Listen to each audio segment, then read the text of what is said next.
Welcome to my YouTube channel. I am Akhilesh और इस class में मैं आपको सिखाऊंगा पास्ट परफेक्ट टेंस का अफर्मेटिव सेंटेंसेस। इस क्लास में मैं आपको पास्ट परफेक्ट टेंस का पहचान बताऊंगा, इसका कॉन्सेप्ट बताऊंगा, फिर मैं आपको अफर्मेटिव का स्ट्रक्चर बताऊंगा, कब आफ्टर लगाना है, कब बिफोर लगाना है, ये सारा बात मैं आपको एक्सप्लेन करूँगा। आपको यह क्लास पूरा देखना है और साथ ही साथ नोट बनाना है, क्योंकि नोट बनाना अच्छे स्टूडेंट की पहचान होती है। चलो मैं क्लास शुरू करता हूँ। ये क्लास आपके लिए बहुत यूजफुल होने वाला है, बस क्लास को आपको पूरा अटेंड करना है। देखिए, सबसे पहले मैं पहचान बताता हूँ। पास्ट परफेक्ट टेंस इसके वाक्य के अंत में चुका था, चुकी थी, चुके थे, या था, ई थी, ए थे, इनमें से कोई ना कोई शब्द आपको हमेशा देखने को मिल जाएगा। पास्ट परफेक्ट टेंस का पहला पहचान हो गया। दूसरा पहचान और कॉन्सेप्ट क्या कहता है, कॉन्सेप्ट जरा देखते हैं। कॉन्सेप्ट में लिखा है कि इसमें ज़्यादातर दो कार्यों को व्यक्त किया जाता है। इसमें ज़्यादातर कितने कार्य? दो काम को बताया जाएगा। तो दो काम में से एक काम जो होगा आपका होगा पास्ट परफेक्ट का, और दूसरा काम क्या होगा? पास्ट इंडेफिनिट का होगा। अब कहोगे सर आप हम कैसे पहचानेंगे कि कौन सा काम पास्ट परफेक्ट का है और कौन सा काम पास्ट इंडेफिनिट का है? तो उसके लिए मैंने यहाँ नियम लिख के रखा है। देखो जरा, नोट में मैंने लिखा है कि जो कार्य पहले हुआ उसे कहेंगे पास्ट परफेक्ट, और जो कार्य बाद में हुआ उसे कहेंगे पास्ट इंडेफिनिट। देखो, एक सेंटेंस में दो काम होंगे बेटा। एक ऐसा सेंटेंस आपको दिया जाएगा जिस सेंटेंस में दो काम को बताया जाएगा। दो काम होंगे, काम को करने वाला अलग अलग लोग होंगे। तो उनमें से एक काम जो पहले समाप्त हुआ, जो काम पहले समाप्त होगा उसे कहेंगे पास्ट परफेक्ट, और उस काम के समाप्त होने के बाद जो दूसरा काम समाप्त हो रहा है उस काम को कहेंगे पास्ट इंडेफिनिट टेंस कहेंगे। मैं आपको और अच्छे से समझाता हूँ। देखो, यहाँ मैंने एक एग्जाम्पल लिख के रखा है। सेंटेंस जरा पढ़िए। उसके दुकान बंद करने से पहले मैंने वह खरीद लिया था। इसमें देखो दो काम हुआ बेटा। एक काम हुआ दुकान को बंद करना, this is the first action. यहाँ पे एक काम हुआ बंद करना और एक काम यहाँ पे हुआ खरीदना। तो देखो दो काम हुआ है। अब इसी में से हमें पहचानना है। अगर हमें कॉन्सेप्ट समझ में आ जाता है बेटा, पहचान समझ में आ जाता है, तो ट्रांसलेशन हम खुद से कर पाएंगे। लेकिन बच्चों क्या होता है, पहचान क्लियर नहीं हो पाता, इसलिए उनको ट्रांसलेशन करने में दिक्कत आती है। पहचान समझो क्या क्या कहता है कॉन्सेप्ट, कि जो कार्य पहले हुआ उसे कहेंगे पास्ट परफेक्ट, और जो कार्य बाद में हुआ उसे कहेंगे पास्ट इंडेफिनिट कहेंगे। तो इस सेंटेंस में पहचानो कि कौन सा काम पहले समाप्त हुआ है और उसके बाद दूसरे नंबर पर कौन सा काम समाप्त हो रहा है। देखो, उसके दुकान बंद करने से पहले, दुकान बंद करने से पहले मतलब दुकान बंद नहीं हुआ, बंद करने से पहले मैंने वह खरीद लिया था। दुकान बंद करने से पहले भी यह काम हो गया ना। खरीदने का काम कब हुआ? दुकान बंद होने से पहले। तो देखो, एक सेंटेंस में दो काम हुआ, एक खरीदना एक बेचना। लेकिन इसमें सबसे पहले इस काम कौन सा समाप्त हुआ? खरीदने का काम पहले समाप्त हुआ और बेचने का काम बंद करने का काम बाद में समाप्त हुआ। तो इसलिए जो खरीदने वाला काम इसे कहेंगे पास्ट परफेक्ट कहेंगे, और इस वाले काम को कहेंगे पास्ट इंडेफिनिट कहेंगे। मैं अभी आपको और अच्छे से समझाऊंगा, घबराने की ज़रूरत नहीं है, क्योंकि आप मेरे स्टूडेंट हैं। बस आप फिलहाल क्या करिए, स्ट्रक्चर दोनों जरा नोट कर लीजिए। देखिए, अफर्मेटिव सेंटेंस में हम लोग एक बिफोर का यूज पढ़ेंगे कि बिफोर का प्रयोग कब करना है, और एक after. Max number of times जिन कंजक्शन का प्रयोग होता है बिफोर और आफ्टर, इसी का ज़्यादा प्रयोग करते हैं हम। देखो, तो जिसमें बिफोर लगेगा, बिफोर का हिंदी होता है के पहले। हिंदी क्या होता है? के पहले। तो जिसमें के पहले हिंदी में आएगा उसके लिए इंग्लिश में बिफोर का प्रयोग करना है। और उसका स्ट्रक्चर अफर्मेटिव कैसा होगा? सबसे पहले लिखना है सब्जेक्ट, फिर हेड, फिर मेन वर्ब का थर्ड फॉर्म, फिर लिखना है ऑब्जेक्ट, फिर लिखना है बिफोर, और उसके बाद फिर लिखना है सेकंड सब्जेक्ट, और उसके बाद मेन वर्ब का सेकंड फॉर्म। सिंपल भाषा में कहूँ तो पहले हमें पास्ट परफेक्ट की घटना लिख देना है, और बिफोर के बाद हमें लिखना है पास्ट इंडेफिनिट। बिफोर के पहले पास्ट परफेक्ट और बिफोर के बाद पास्ट इंडेफिनिट लिख देना है। लेकिन जिसमें आफ्टर होता है, आफ्टर का मतलब होता है के बाद। आफ्टर मतलब के बाद, जिसमें के बाद होगा उसमें देखो सब्जेक्ट, मेन वर्ब का सेकंड फॉर्म, फिर आफ्टर। आफ्टर के बाद आपको लगाना है सब्जेक्ट, हेड, मेन वर्ब का थर्ड फॉर्म और ऑब्जेक्ट लगाना है। तो जिसमें आफ्टर लगता है उसमें पास्ट इंडेफिनिट की घटना पहले लिखते हैं, और आफ्टर लिखने के बाद हमें लिखना होता है पास्ट परफेक्ट की घटना। तो फिलहाल ये दो घटना आप पहले दो स्ट्रक्चर आप नोट कर लीजिए, और एक एग्जाम्पल यहाँ लिख के रखा है मैंने, इसको भी आप नोट कर लीजिए। एग्जाम्पल में फिर से पढ़ दे रहा हूँ। उसकी दुकान बंद करने से पहले मैंने वह खरीद लिया था। तो उसकी दुकान बंद करने से पहले मैंने वह खरीद लिया था। देखो, के पहले, जहाँ जिसमें के पहले आएगा उसमें पास्ट परफेक्ट वाली घटना को पहले ट्रांसलेट करना है, और पास्ट इंडेफिनिट वाली घटना को हमें बाद में लिखना है। ठीक है। और ट्रांसलेशन कैसे करेंगे? हमेशा पीछे से ट्रांसलेशन करते हुए आएंगे, पीछे से ट्रांसलेशन करते हुए आएंगे। और इसमें हमें पहचानना होगा कि पहला काम कौन सा सब्जेक्ट ने किया है और दूसरे काम को कौन सा सब्जेक्ट किया है। देखो, उसके दुकान बंद करने से पहले एक काम तो उसने किया है दुकान बंद करने का, और मैंने वह खरीद लिया था। तो पास्ट परफेक्ट घटना यह हुआ कि मैंने वह खरीद लिया था। खरीदने का काम कौन किया? मैंने। तो पास्ट परफेक्ट घटना मैंने किया है, तो इसलिए मैंने के लिए पहले लिखा जाएगा। देखो, आई हैड बॉट दैट, ये पास्ट परफेक्ट घटना है। Before he closed the shop. तो ये रहा सेकंड सब्जेक्ट और ये रहा मेन ऑफ का सेकंड फॉर्म, यहाँ रहा ऑब्जेक्ट। तो ये देखो पास्ट परफेक्ट घटना मैंने पहले लिखा, पास्ट इंडेफिनिट घटना मैंने बाद में लिखा। फिलहाल इसको नोट करो, मैं आपको इसका पहचान और क्लियर कराता हूँ। नोट हो गया होगा। मैं अब इसको बोर्ड क्लीन कर रहा हूँ और आफ्टर और बिफोर दोनों का मैं आपको बारी बारी से एग्जाम्पल दूंगा, घबराने की आवश्यकता नहीं है। तो पहले मैं आपको बिफोर का समझाता हूँ, फिर बाद में मैं आपको आफ्टर दिखाऊंगा। कॉन्सेप्ट यहाँ लिखा था मैंने, उसको मुझे मिटाना पड़ेगा क्योंकि मुझे आपको एग्जाम्पल देना है। तो अच्छे से आप पहचान, कॉन्सेप्ट और स्ट्रक्चर दोनों आप नोट कर लेंगे तो बेहतर होगा आपके लिए, क्योंकि पहचान ही नहीं समझ में आएगा तो फिर आप ट्रांसलेशन कैसे करेंगे बेटा। तो पहचान क्लियर होना बहुत ज़रूरी है। चलो सेंटेंस मैं आपको दिखाता हूँ। पहले मैं आपको बिफोर का दिखाता हूँ।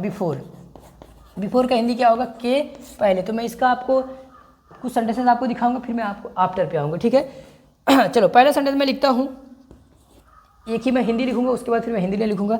मैं कहूँगा उसके किताब खरीदने से पहले, उसके किताब खरीदने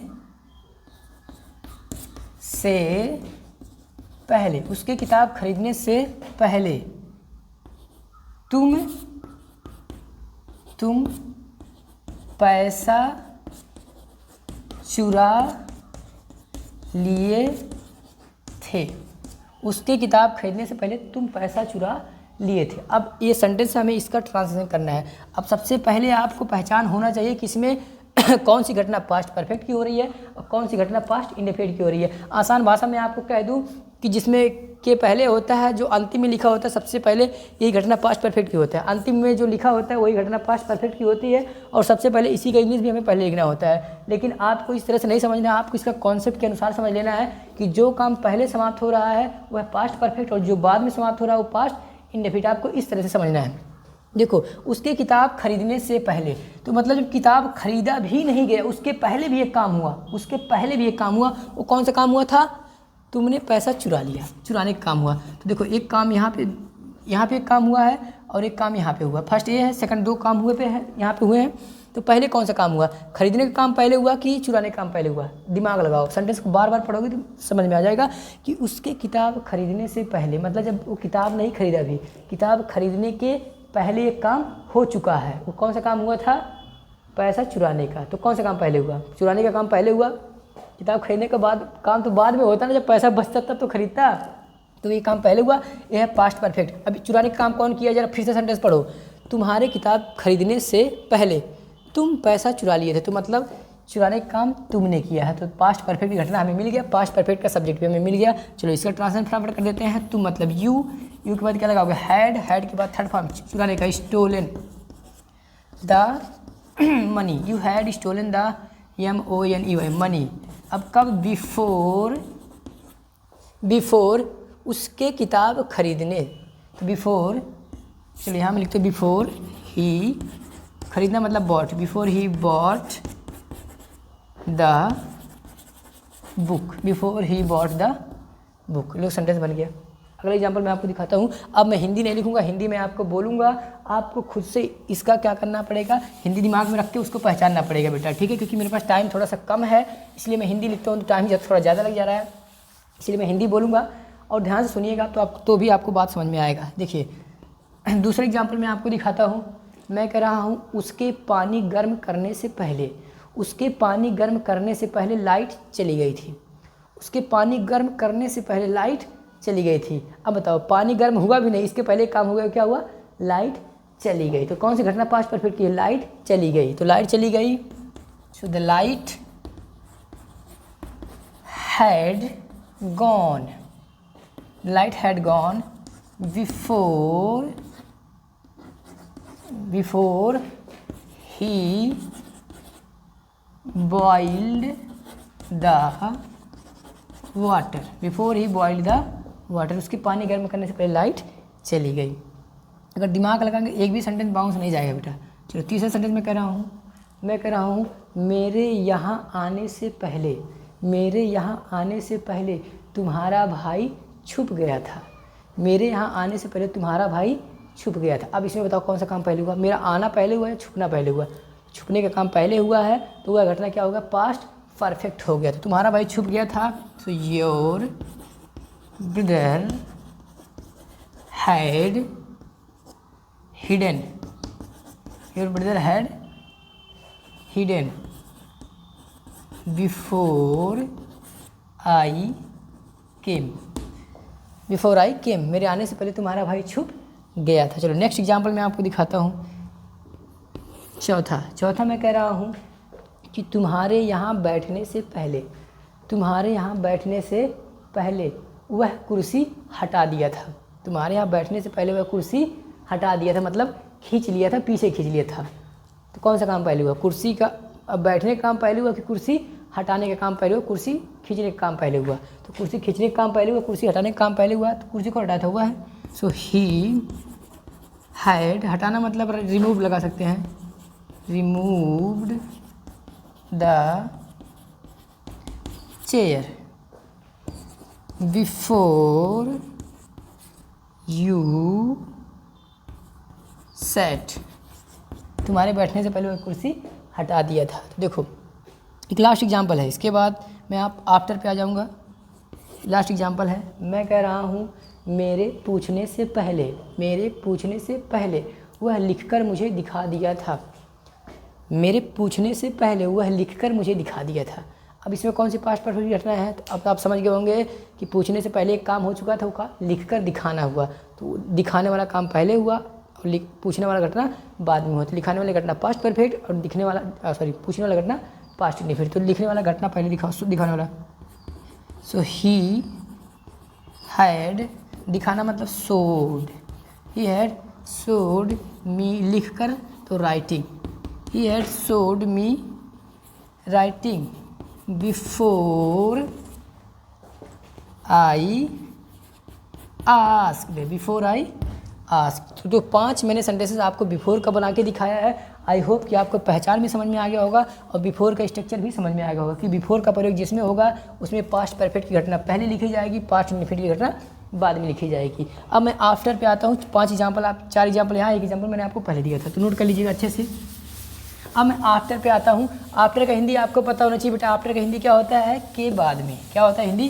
के बाद में। और जहाँ पे आफ्टर लग जाता है तो वहाँ पे जो पास्ट इंडिफिनिट की घटना होती है उसको हम पहले लिखते हैं, पास्ट परफेक्ट की घटना हम बाद में लिखते हैं। अब हम लोग देखेंगे आफ्टर। आफ्टर का हिंदी होता है के बाद में। क्या हिंदी होता है? के बाद में। एक ही सेंटेंस में लिखूँगा, फिर मैं सीधे डायरेक्ट इंग्लिश लिखूँगा। मैं कह रहा हूँ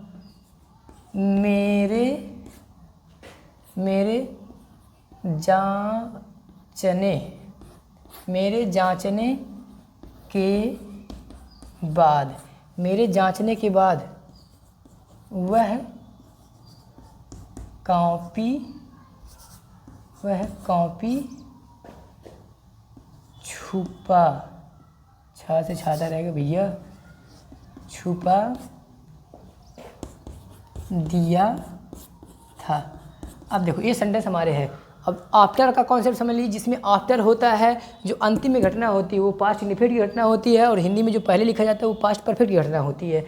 लेकिन आपको ऐसे नहीं समझना है, आपको इस प्रकार समझना है कि जो घटना पहले समाप्त हो रही है, इस सेंटेंस में जो घटना पहले हो रहा है वो पास्ट परफेक्ट होगा और जो घटना बाद में समाप्त हो रहा है वो पास्ट इंडिफिनिट होगा। और ट्रांसलेशन हमेशा पीछे से करते हैं, पीछे से करते हुए अंतिम में से करते हुए ट्रांसलेशन आते हैं। चलिए, तो पहले आपको इसको पहचानना है कि कौन सा घटना पास्ट परफेक्ट है, कौन सा घटना पास्ट इंडिफिनिट का है। सेंटेंस को 2-4 बार पढ़ोगे ऑटोमेटिक आपको समझ में आ जाएगा। देखो, मेरे जांचने के बाद वह कॉपी छुपा दिया था। तो बताओ, कॉपी छुपाना एक काम यहाँ पे है बेटा, एक वर्ब यहाँ पे है और एक वर्ब है जांचना।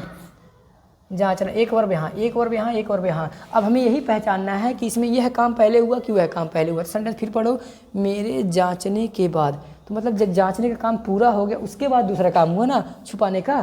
तो कॉपी मैंने चेक कर दिया था, उसके बाद वो छुपाया था। तो ये घटना पहले हुआ सर, तो ये घटना पास्ट परफेक्ट की है और ये घटना पास्ट इंडेफिनिट की है। लेकिन ट्रांसलेशन कैसे करेंगे? पास्ट इंडेफिनिट घटना पहले लिखेंगे। क्यों? क्योंकि जिसमें के बाद लगा होगा उसमें पास्ट इंडेफिनिट घटना पहले लिखते हैं और पास्ट परफेक्ट घटना बाद में लिखते हैं। तो चलो ट्रांसलेशन कर देते हैं फटाफट। सब्जेक्ट आप पहचान गए कि कौन सा काम किसने किया। देखो, मेरे जांचने के बाद, तो ये काम जांचने वाला काम मैंने किया है और वह कॉपी छुपाया है। तो पहले उसका इंग्लिश लिखो। So he hid, hide first form, second form hid, third form hidden होता है। So he hid the copy, he hid the copy after I had checked it, after I had checked it, मेरे इसे जांचने के बाद वह copy छुपा दिया था। अब मैं हिंदी नहीं लिखूँगा, अब मैं सीधे हिंदी बोलूँगा, but I will write Hindi on the I will write English on the board, मैं इंग्लिश बोर्ड पे लिखूँगा। दूसरा मैं कह रहा हूँ मेरे पानी पीने के बाद वह मिठाई लाई थी, मेरे पानी पीने के बाद वह मिठाई लाई थी। बताओ क्या फ़ायदा ऐसे मिठाई का भैया। ठीक है, मेरे पानी पीने के बाद वह मिठाई लाई थी। अब इसमें बताओ कौन सा घटना पहले हुआ, पानी पीने का काम पहले हुआ कि मिठाई लाने का काम पहले हुआ? तो जब आपने पानी पी लिया उसके बाद वह मिठाई लेके पहुंची ना, तो पहले पानी पीने का काम हुआ और मिठाई लाने का घटना बाद में हुआ। तो जो बाद में हुआ वो पास्ट इंडेफिनिट, जो काम पहले समाप्त हो गया था वो पास्ट परफेक्ट है। तो पास्ट इंडेफिनिट घटना पहले लिखो, वह मिठाई लेकर आई थी। So she brought the sweet, she brought the sweet, she brought the sweet. कब?